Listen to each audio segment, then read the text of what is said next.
जय जय राम। सादर नमन परम प्यारे राम, परम पूज्य गुरुजन, परम दिव्य आत्माएं और आप सबके मंगल आशीष लिए परमेश्वर अकारण कृपा करके अपने श्री चरणों में लेकर आए हैं। उनका बारंबार धन्यवाद, अनंत बार धन्यवाद, अनंत बार धन्यवाद। गुरुजनों की अकारण कृपा से वे हमें इस समय मन के रूपांतरण में लेकर आ रहे हैं। उनका बहुत बहुत धन्यवाद, अनंत बार धन्यवाद, अनंत बार धन्यवाद।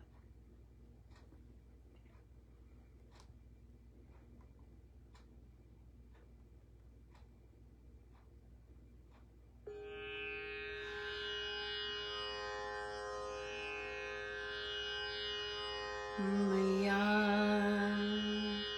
बरस बरस रसवारी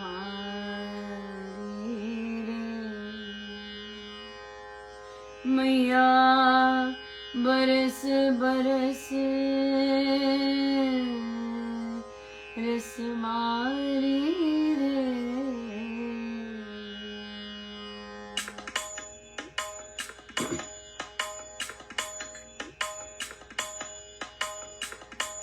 मैया बरस बरस रसवारी रे, मैया बरस बरस रसवारी रे, मैया मैया बरस बरस रसवारी रे, मैया बरस बरस रसवारी रे, मैया बरस बरस रसवारी रे।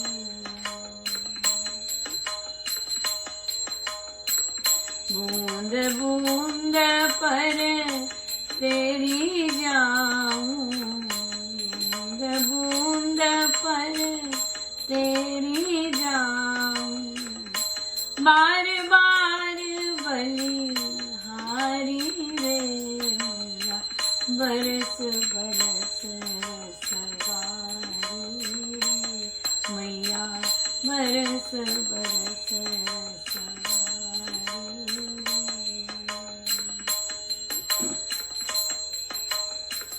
नदी सरोवर सागर बरसे, नदी सरोवर सागर बरसे, लागी झड़ियाँ भारी, मोरे आंगन ऐसी बरसे,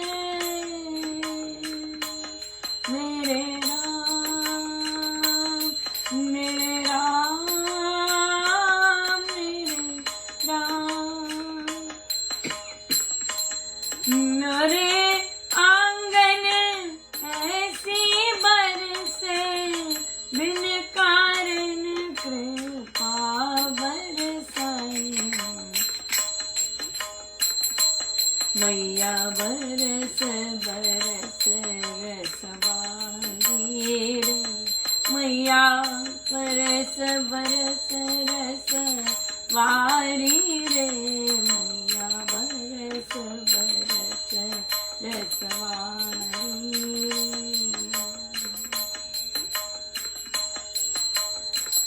तू बरसे मैं जी भर भीगूं, तू बरसे मैं जी भर भीगूं, दोनों भुजा पसारी, मेरे राम मेरे राम,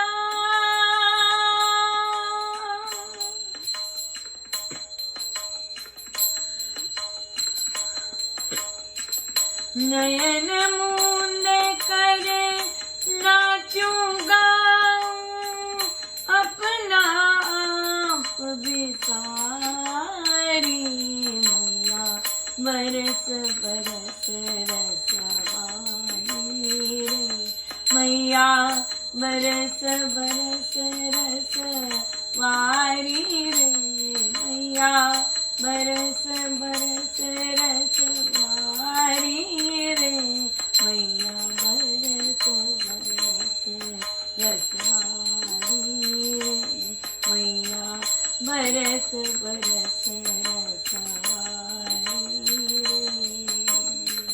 बूंद बूंद पर तेरी जाऊं, बूंद बूंद पर तेरी जाऊं, बार बार बलिहारी मैया, बरस बरस रसवारी रे मैया, बरस बरस रसवारी रे मैया, बरस बरस रसवारी।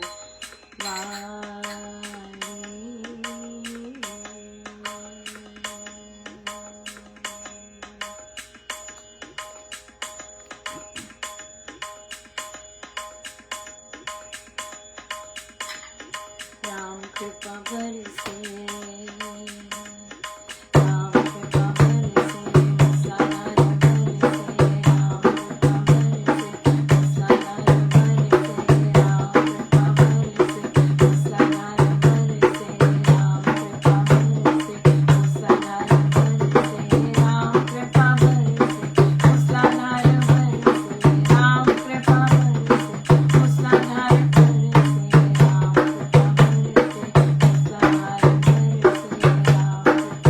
राम कृपा बरसे, मुसलाधार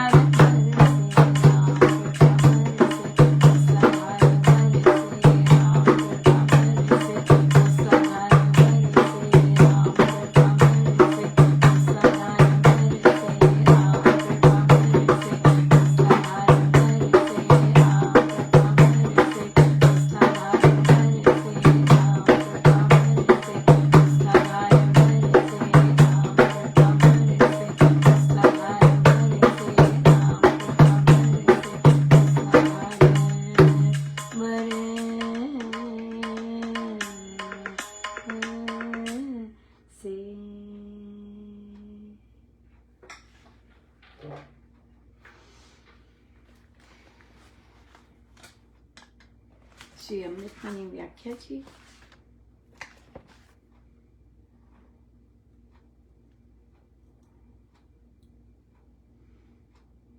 बारहवां दोहा। राम नाम मन तप्त बुझावे, सुधा रस सींच शांति ले आवे।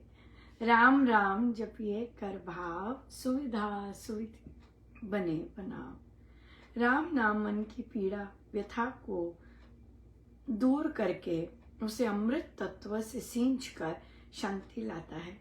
अतएव भाव प्रेम से प्रेम पूर्वक राम राम जपिए। इससे अच्छे ढंग से हर प्रकार की अनुकूलता की तैयारी होती है, हर प्रकार के आराम सुख का निर्माण होता है। राम नाम से पहले तो मेरे जैसे तो यही कहें, प्रभु प्रेम प्रेम कहाँ से लाएं, राइट। सो प्रेम तो परमेश्वर से मांगना ही पड़ेगा कि भगवान ये प्रेम तो आप ही दे सकते हैं, आप इस नाम के लिए।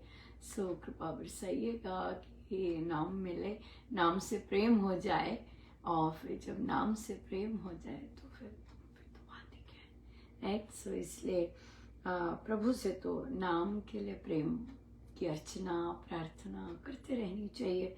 परमेश्वर इसमें वृद्धि होती जाए हमारी, और नाम से और प्रीति बढ़े और प्रगाढ़ प्रीति बढ़े। क्योंकि देखिए, नाम से प्रीति बढ़ेगी, प्रेम अंदर छलकेगा, और फिर प्रेम आएगा।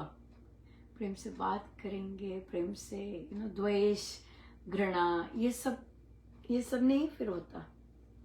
जब प्रेम होता है तो फिर इसके इन चीज़ों के लिए स्थान नहीं होता है।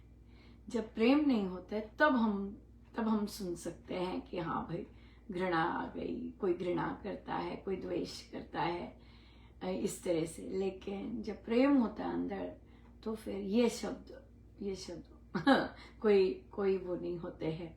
पड़ोसी नहीं होते हैं, रिश्तेदार नहीं होते, ये वाले शब्द। या सो प्रश्न आया कि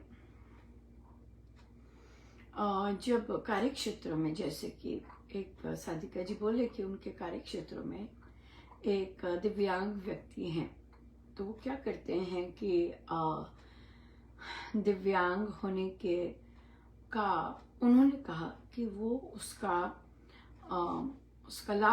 लाभ लेना चाहते हैं, और फिर वे हरासमेंट के आरोप लगाते हैं कि मुझे हरास किया जा रहा है। देखिए, तो उन्होंने कहा कि मेरे पास सारे प्रूफ हैं कि ऐसा वे बनाते हैं, सही में नहीं होता, कार्य नहीं होता। देखिए, हमारे पास डेफिनेटली हम जब भी कोई दिव्यांग हो या फिर इस तरह से कोई होते हैं, तो जो नॉर्मल लोग होते हैं ऊपर से अगर साधक हो और फिर तो अंदर संवेदनशीलता आ जाती है, राइट, बिल्कुल आती है। लेकिन अगर वह इस चीज़ को कपट और कुटिलता के लिए वो कर रहे हैं, तो सबसे बढ़िया रहता है प्रोफेशनल रहना, सबसे बढ़िया रहता है। हमसे गड़बड़ तभी होती है, होती ही होगी भी जब हम रूल्स ब्रेक करके कोई काम करते हैं।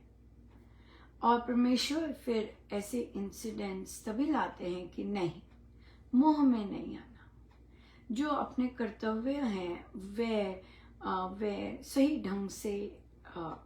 ढंग से रूल्स के मुताबिक ही, रूल्स तभी बनाए होते हैं, सोच समझ के बनाए होते हैं कि भाई सबकी केटर की जा सके, है ना। और हाँ, ये देखना बहुत ज़रूरी है कि जो उन्हें कार्य दिया जाता है, क्या उनसे संभव होता है कि नहीं, क्या उनसे वे उस चीज़ को जो उनका क्षेत्र है वे सही ढंग से उन्हें प्रस्तुत किया जाता है कि नहीं, राइट। हम जानते हैं कि दिव्यांग और बाकी भी लोगों को बाकी लोग मुझे नहीं पता लेकिन फिर भी ऑफिस में काम करते हैं तो अगले को कहीं ना कहीं आ जाता है, तरस कह लीजिए या फिर कंपैशन कह लीजिए, कोई भी कह लीजिए, पर फिर भी रूल्स सबसे बेहतर रहते हैं। प्रोटोकॉल्स फॉलो करना सबसे बेहतर रहता है कि आप बात कीजिएगा, आप पर्सनल बात कीजिएगा, एज अ बॉस बात कीजिएगा, उसकी डॉक्यूमेंटेशन कीजिएगा, और जब किसी से बात कर रहे हैं, कोई और बैठा हुआ वहाँ पे, ज़रूर इसकी गवाही रखिएगा। और अगर ईमेल द्वारा या जैसे भी उनका सिस्टम है वैसे कर रहे हैं, तो वो सब होना अप्रोप्रिएट है, बिल्कुल। क्योंकि जब हम ढीले होते हैं, जब हम इस तरह फ्रेंड करते हैं और उस तरह करते हैं, फिर हाँ, आप बॉस हैं, आप अपने डिपार्टमेंट के लिए ज़रूर खड़े होंगे, है ना। कोई दूसरा कोई कुछ कहता है, आप खड़े होंगे, आप उनकी करेंगे।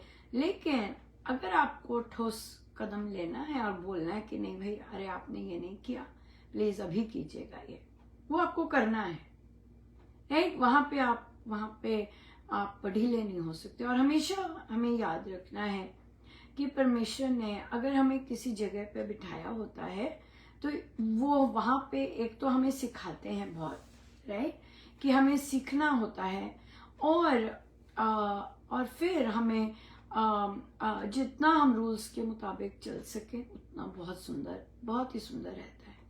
और बहुत सारी पेचीदा चीज़ों से भी हम फ्री होते हैं अगर हम कर्तव्य जैसे नियम लिख रखे हैं वैसे पालन कर रहे हो तो।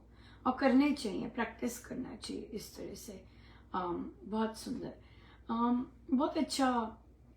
मुझे एक बच्चा, वो अपनी टीम की लीडर है, और लेकिन उसके टीम में कई लोग वो नहीं कर रहे थे, प्रैक्टिस पे नहीं आ रहे थे, लेकिन फिर भी टीम पे जाना था, तो वो बहुत वायलेंटली अपने फ्रेंड्स के साथ बात कर रही थी।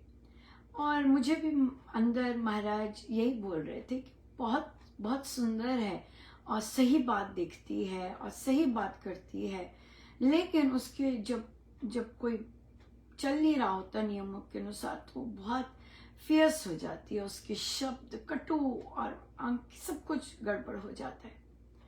तो इतना सुंदर लगा कि मैं सुबह अपनी क्लास की तैयारी कर रही थी तो एक बच्ची उसके साथ बात कर रही थी और वो यही चीज बोल रही थी। और फिर मैंने बोला, मैंने कहा मेरे भी मन में बिल्कुल यही चीज चल रही थी तुम्हारे लिए कि तुम इतना सुंदर हर चीज को एनालाइज करती हो और बड़ी ऑनेस्ट हो, लेकिन तुम्हारी जो बात करने का ढंग है वो बहुत ज्यादा तीखा होता है और वो जला देगा।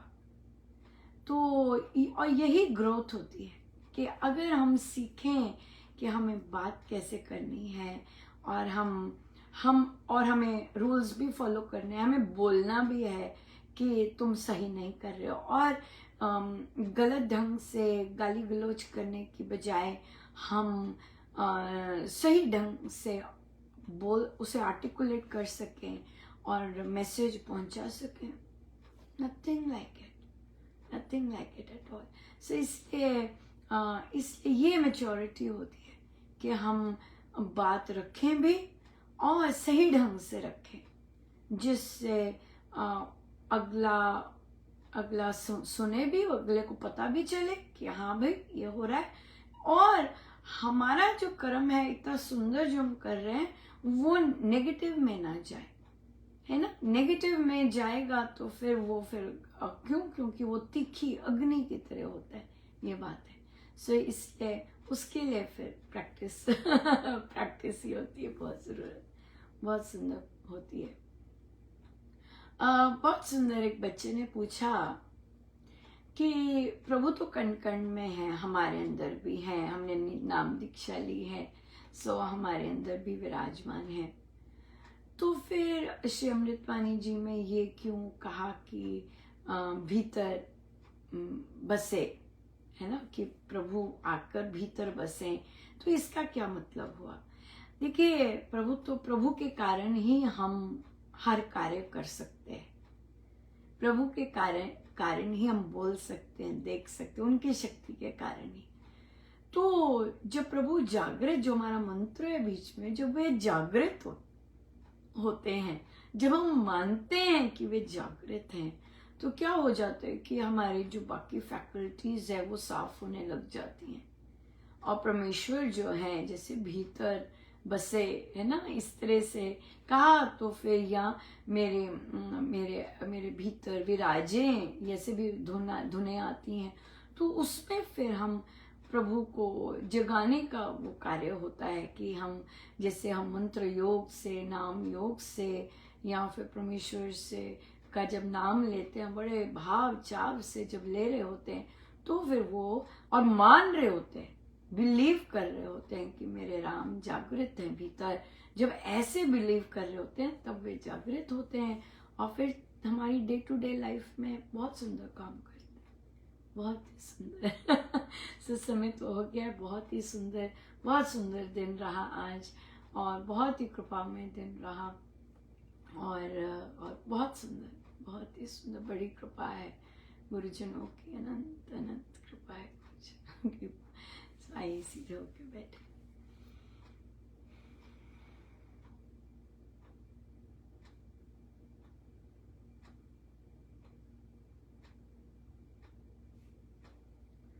सब गुरुजनों का उनके श्री श्री चरणों में जय जय राम, जय जय राम।